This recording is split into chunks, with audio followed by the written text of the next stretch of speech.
Février, normalement, c'est encore l'hiver, mais avec le redoux qui s'annonce, eh bien, on a déjà envie de planter des fleurs sur son balcon, sa terrasse ou même dans les massifs du jardin. Alors, on va faire le tour des plantes disponibles en ce moment, des plantes fleuries.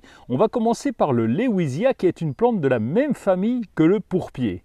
Le genre compte une vingtaine de variétés, dont la plus courante, celle qu'on trouve dans les points de vente, c'est Lewisia cotylédone. Le feuillage est charnu, il est persistant. Les feuilles sont disposées en rosette. C'est une plante de 10 à 15 cm de haut, bon 20-30 cm avec les fleurs. Elle est parfaite pour les balconnières. Les fleurs, elles sont très colorées, de rose, de rouge, de jaune, d'orange et aussi de blanc. Les deux grands classiques du moment, ce sont les pensées et les primevères.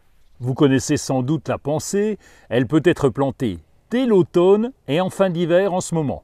On apprécie ses coloris variés. Il y a un nombre impressionnant de variétés et donc de formes et de couleurs. Les pensées peuvent pousser jusqu'en été avec une profusion de fleurs. C'est le cas aussi pour les primevères qui sont des vivaces qu'on pourra retrouver à chaque printemps. L'avantage des primevères, c'est aussi la floraison très colorée et même très flashy. Elles peuvent pousser aussi bien en pot, en balconnière, en véranda ou même dans le jardin. D'autres plantes fleuries du moment sont à peine moins connues mais tout aussi remarquables. La renoncule des fleuristes. Elle forme des fleurs impressionnantes. Les coloris sont là aussi très variés. On la considère comme une vivace mais aussi souvent comme une plante bulbeuse. Elle pousse à partir d'une griffe. Ses racines charnues entrent en repos une partie de l'année et sa floraison revient au printemps. Le cyclamen est considéré comme un grand classique. Les variétés mini sont parfaites pour les balconnières et les potées fleuries. La giroflée est une plante facile qui peut pousser dans tous les coins du jardin. Elle préfère le plein soleil. Vous tomberez sûrement amoureux de ces jolies fleurs légèrement parfumées. Elle peut se développer naturellement par semis spontanés.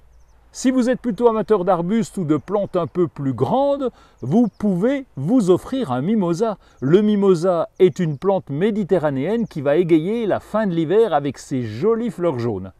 Dans les régions aux hivers rigoureux, il est préférable de la rentrée. Et pourquoi pas du camélia, du mahonia, enfin bref, le choix est très vaste en ce moment. Allez faire un tour dans les jardineries chez les producteurs parce que là, vous allez trouver de quoi fleurir cette fin d'hiver.